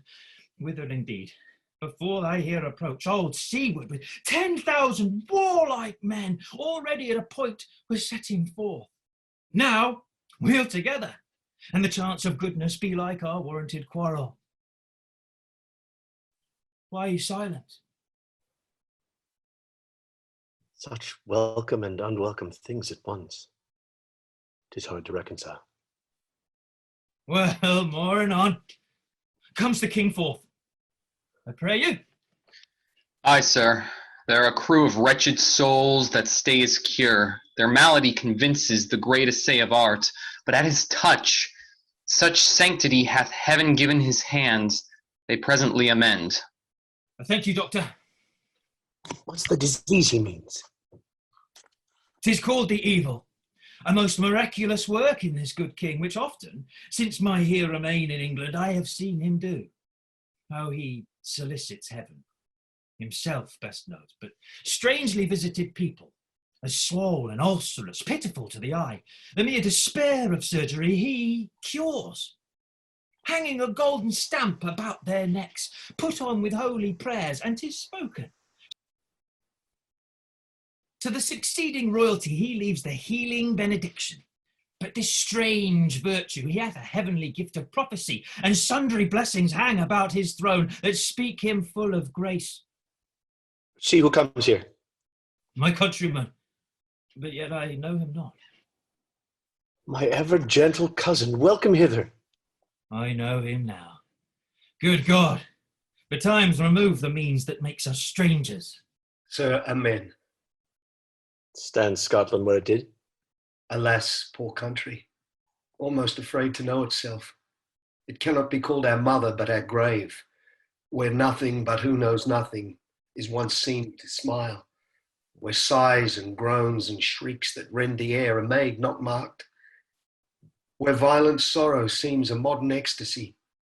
The dead man's knell is there scarce asked for, and good men's lives expire before the flowers in their caps, dying or ere they sicken. Oh, relation, too nice and yet too true. What's the newest grief? That of an hour's age doth hiss the speaker. Each minute teems a new one. How does my wife? Why, well. And all my children? Well, too. The tyrant has not battered at their peace. No, they were well at peace when I did leave them. Be not sparing of your speech. How goes't? When I came hither to transport the tidings which I have heavily borne, there ran a rumour of many worthy fellows that were out, which was to my belief witnessed the rather, for that I saw the tyrant's power afoot. Now is the time of help. Your eye in Scotland would create soldiers, make our women fight to doff their dire distresses. Be it their comfort, we are coming thither.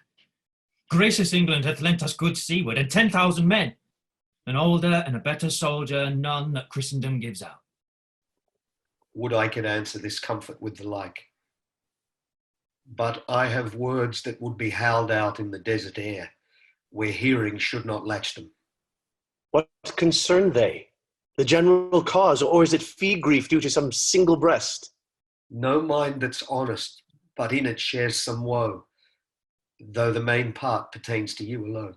If it be mine, keep it not from me. Quickly, let me have it. Let not your ears despise my tongue forever, which shall possess them with the heaviest sound that ever yet they heard. Oh, I guess at it. Your castle is surprised.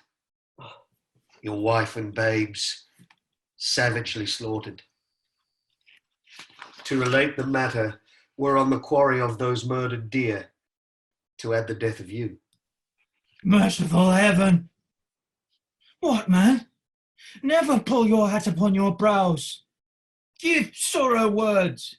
The grief that does not speak whispers the o'erfraught heart and bids it break. My children too? Wife, children, servants, all that could be found. And I must be from thence my wife killed too? I have said. Be comforted. Let's make us medicines of our great revenge to cure this deadly grief. He has no children. All my pretty ones? Did you say all? Oh, hellkite, all? What are my pretty chickens and their dam at one fell swoop? Dispute it like a man. I shall do, but I must also feel it as a man. I cannot but remember such things that were most precious to me. Did heaven look on and would not take their part? Sinful Macduff, they were all struck for thee. Not that I am, not for their own demerits, but for mine. They'll slaughter on their souls. Heaven rest them now. Be this the whetstone of your sword. Let grief convert to anger. Blunt not the heart, enrage it. Oh, I could play the woman with mine eyes and braggart with my tongue, but gentle heavens, cut short all intermission. Front to front, bring thou this fiend of Scotland and myself. Within my sword's length set him. If he scape, heaven forgive him too. This tune goes manly.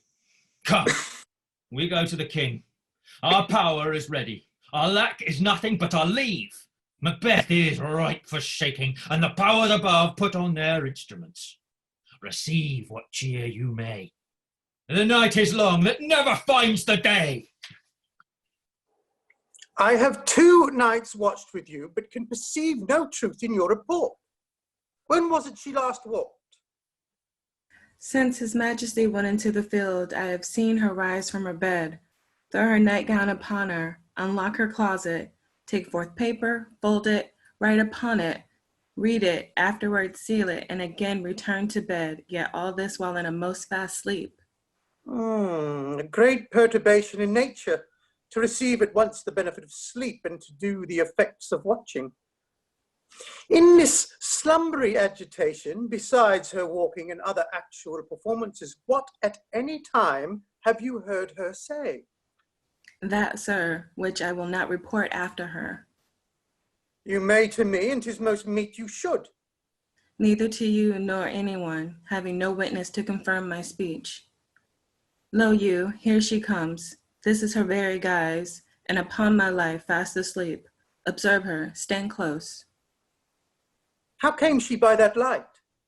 Why, it stood by her. She has light by her continually. 'Tis her command. You see, her eyes are open.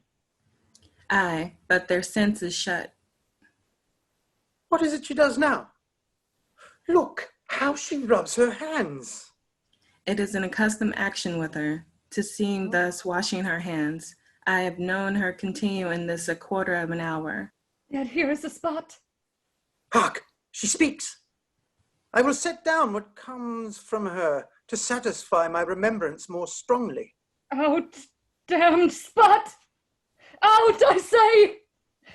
1, 2. I think 'tis time to do't. Hell is murky. Fie, my lord, fie! A soldier and afeard! What need we fear, who knows it, when none can call our power to account? Yet who would have thought that the old man had so much blood in him? Do you mark that? The Thane of Fife had a wife. Where is she now? What will these hands ne'er be clean? No more of that, my lord. No more of that, you mar all with the starting. Go to. You have known what you should not. She has spoke what she should not, I am sure of that. Heaven knows what she has known. Here's the smell of blood still. All the perfumes of Arabia will not sweeten this little hand.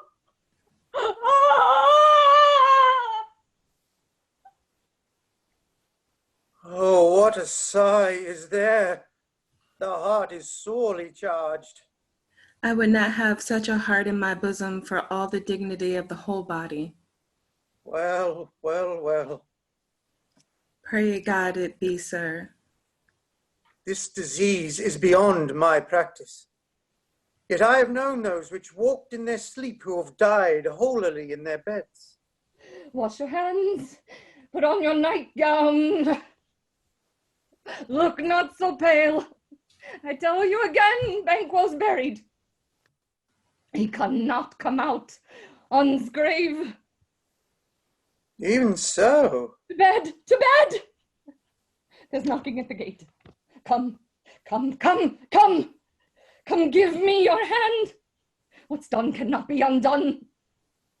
To bed, to bed, to bed! Will she go now to bed? Directly. Foul whisperings are abroad. Unnatural deeds do breed unnatural troubles. Infected minds to their deaf pillows will discharge their secrets. More needs she the divine than the physician. God, God forgive us all. Look after her. Remove from her the means of all annoyance, and still keep eyes upon her. So, good night. My mind she has mated and amazed my sight. I think, but dare not speak. Good night, good doctor. The English power is near, led on by Malcolm, his Seward, and the good Macduff. Revenge is burned in them, for their dear causes would to the bleeding and the grim alarm excite the mortified man. Near Burnham Wood shall we well meet them. That way are they coming. Who knows if Donalbain be with his brother? For certain, sir, he is not. I have a file of all the gentry. There is Seward's son and many and rough youths that even now protest their first of manhood. What does the tyrant? Great Dunsinane he strongly fortifies. Some say he's mad. Others that lesser hate him do call it valiant fury. But for certain, he cannot buckle his distempered cause within the belt of rule.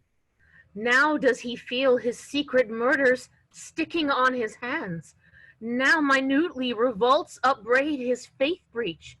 Those he commands move only in command, nothing in love. Now does he feel his title hang loose about him like a giant's robe upon a dwarfish thief. Who then shall blame his pestered senses to recoil and start when all that is within him does condemn itself for being there? Well, march we on to give obedience where 'tis truly owed. Meet we the medicine of the sickly weal, and with him pour we in our country's purge each drop of us. Or as much as it needs to dew the sovereign flower and drown the weeds. Make we our march towards Burnham. Bring me no more reports. Let them fly all. Till Burnham Wood removed to Dunsinane I cannot taint with fear. What's the boy Malcolm? Was he not born of woman? The spirits that know all mortal consequences have pronounced me thus. Fear not, Macbeth, no man that's born of woman shall e'er have power upon thee. Then fly, false stains, and mingle with the English epicures. The mind I sway by and the heart I bear shall never sag with doubt nor shake with fear. The devil damn thee, black thou cream-faced loon. Where got'st thou that goose look? There is 10,000.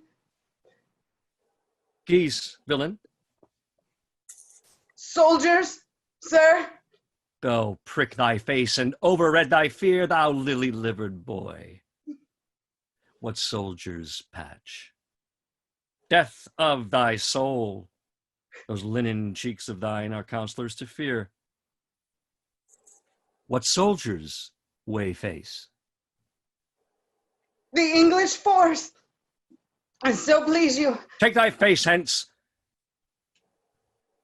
Satan! I am sick at heart when I behold. Satan, I say! This push will cheer me ever or deceit me now. I have lived long enough. My way of life has fallen into this sere, yellow leaf, and that which should accompany old age as honor, love, obedience, troops of friends I must not look to have. But in their stead, curses, not loud but deep, mouth honor, breath which the poor heart would fain deny, and dare not. Satan! What is your gracious pleasure? What news more? All is confirmed, my lord, which was reported.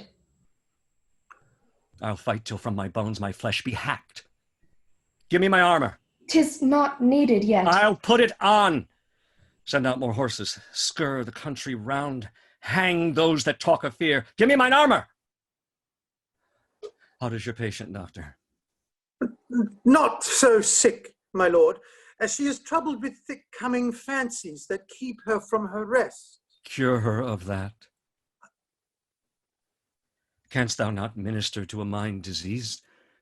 Pluck from the memory a rooted sorrow. Raise out the written troubles of the brain, and with some sweet oblivious antidote, cleanse the stuffed bosom of that perilous stuff which weighs upon the heart. But therein the patient must minister to himself. Throw physic to the dogs. I'll none of it. Come, put mine armor on. Give me my staff. Satan, send out.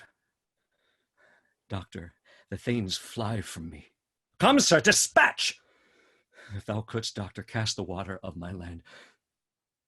Find her disease, and purge it to a sound and pristine health. I would applaud thee to the very echo that should applaud again. Pull it off, I say! What rhubarb, senna, or what purgative drug would scour these English hence? Hear'st thou of them? Aye, my good lord, your royal preparation makes us hear something. Bring it after me. I will not be afraid of death and bane till Burnham Forest come to Dunsinane. Were I from Dunsinane away and clear, profit again should hardly draw me here. Cousins, I hope the days are near at hand that Chambers will be safe. We doubt it nothing. What wood is this before us? The wood of Burnham.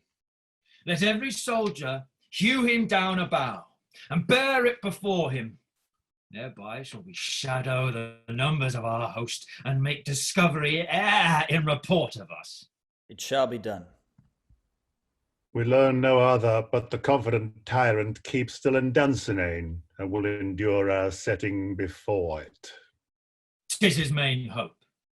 For where there is advantage to be gone, both more and less have given him the revolt, and none serve with him but constrained things, whose hearts are absent too. Let our just censures attend the true event, and put we on industrious soldiership. The time approaches that will, with due decision, make us know what we shall say we have and what we owe. Thoughts speculative their unsure hopes relate, but certain issue strokes must arbitrate, towards which advance the war. Ah! Hang out our banners on the outward walls. The cry is still they come. Our castle strength will laugh a siege to scorn. Here let them lie till famine and the ague eat them up. Were they not forced with those that should be ours, we might have met them dareful beard to beard and beat them backward home. What is that noise? It is the cry of women, good lord. I've almost forgot the taste of fears. The time has been my senses would have cooled to hear a night shriek, and my fell of hair would at a dismal treatise rouse and stir as if life were in't. I have supped full with horrors, direness, familiar to my slaughterous thoughts, cannot once start me. Wherefore was that cry? The queen, my lord, is dead. She should have died hereafter. There would have been a time for such a word tomorrow. And tomorrow creeps in this petty pace from day to the last syllable of recorded time. And all our yesterdays have lighted fools the way to dusty death. Out, brief candle. Life's but a walking shadow. A poor player that struts and frets his hour upon the stage, and then is heard no more. It is a tale told by an idiot, full of sound and fury, signifying nothing. Thou comest to use thy tongue, thy story quickly. Gracious, my lord, I say I saw, but know not how to do it. Well, say, sir. As I did stand my watch upon the hill, I looked toward Burnham, and anon methought the wood began to move. Liar and slave! Let me endure your wrath, if not be so. Within this 3 mile may you see it coming. I say a moving grove. If thou speak'st false, upon the next tree shalt thou hang alive till famine cling thee. If thy speech be sooth, I care not if thou dost for me as much. I pull in resolution and begin to doubt the equivocation of the fiend that lies like truth. Fear not till Burnham wood do come to Dunsinane, and now a wood comes toward Dunsinane. Arm, and out! If this which he avouches does appear, there is nor flying hence nor tarrying here. I gin to be aweary of the sun, and wish the estate or the world were now undone. Ring the alarum bell, blow, wind, come, rack. At least we'll die with harness on our back. Now, near enough. Your leafy screens throw down and show like those you are. You, worthy uncle, shall with my cousin, your right noble son, lead our first battle. Worthy Macduff and we shall take upon us what else remains to do, according to our order. Fare you well. Do we but find the tyrant's power tonight, let us be beaten if we cannot fight. Make all our trumpets speak. Give them all breath, those clamorous harbingers of blood and death. They have tied me to a stake. I cannot fly, but bear like I must fight the course. What's he that was not born of woman? Such a one am I to fear, or none. What is thy name? Thou'lt be afraid to hear it. No, though thou callest thyself a hotter name than any is in hell. My name's Macbeth. The devil himself could not pronounce a title more hateful to mine ear. No, nor more fearful. Thou liest. Abhorrent tyrant, with my sword I'll prove the lie thou speakest. Thou wast born of woman. But swords I smile at, weapons laugh to scorn, brandished by man that's of a woman born. That way the noise. Tyrant, show thy face. If thou beest slain, and with no stroke of mine, my wife and children's ghosts will haunt me still. I cannot strike at wretched kerns, whose arms are hired to bear their staves. Either thou, Macbeth, or else my sword with an unbattered edge I sheathe again undeeded. There thou shouldst be by this great clatter. One of greatest note seems bruited. Let me find him, fortune, and more I beg not. This way, my lord. The castle's gently rendered. The tyrant's people on both sides do fight. The noble thanes do bravely in war. The day almost itself professes yours, and little is to do. We have met with foes that strike beside us. Enter, sir, the castle. Why should I play the Roman fool and die on mine own sword? Whiles I see lives, the gashes do better upon them. Turn, hellhound, turn! Of all men else I have avoided thee. But get thee back. My soul is too much charged with blood of thine already. I have no words. My voice is in my sword, thou bloodier villain than terms can give thee out. Thou losest labor. As easy mayest thou the entrenchant air with thy keen sword impress as make me bleed. Let fall thy blade on vulnerable crests. I bear a charmed life, which must not yield to one of woman born. Despair thy charm, and let the angel whom thou still hast served tell thee Macduff was from his mother's womb untimely ripped. Accursed be that tongue that tells me so, for it hath cowed my better part of man. And be these juggling fiends no more believed that palter with us in a double sense, that keep the word of promise to our ear and break it to our hope. I'll not fight with thee. Then yield, coward, and live to be the show and gaze of the time. We'll have thee, as our rarer monsters are, painted upon a pole and underwrit, "Here may you see the tyrant." I will not yield to kiss the ground before young Malcolm's feet, and to be baited with the rabble's curse.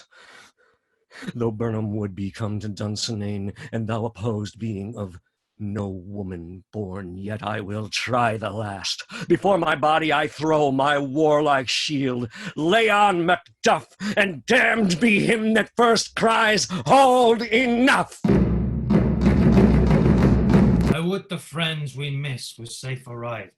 Some must go off, and yet by these I see so great a day as this is cheaply bought. Macduff is missing, and your noble son. Your son, my lord, has paid a soldier's debt.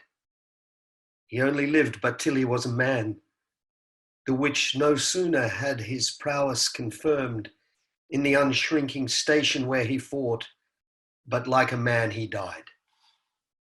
Then he's dead? Aye, and brought off the field. Your cause of sorrow must not be measured by his worth, for then it hath no end. Had he his hurts before? Aye, on the front.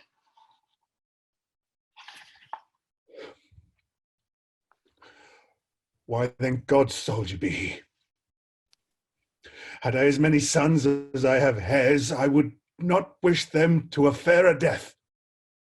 And so his knell is knolled. He's worth more sorrow, and that I'll spend for him. He's worth no more.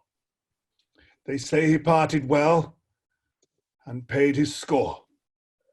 And so, God be with him. Here comes your comfort.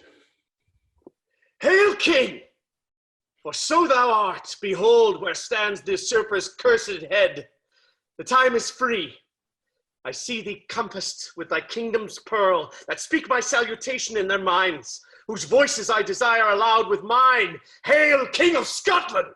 Hail, King of Scotland! We shall not spend a large expense of time before we reckon with your several loves, and make us even with you. My thanes and kinsmen, henceforth be earls, the first that ever Scotland in such an honour named. What's more to do, which would be planted newly with the time, as calling home our exiled friends abroad that fled the snares of watchful tyranny, producing forth the cruel ministers of this dead butcher and his fiend-like queen who, as 'tis thought, by self and violent hands took off her life. This, and what needful else that calls upon us, by the grace of grace, we will perform in measure, time, and place. So thanks to all at once, and to each one whom we invite to see us crowned at Scone.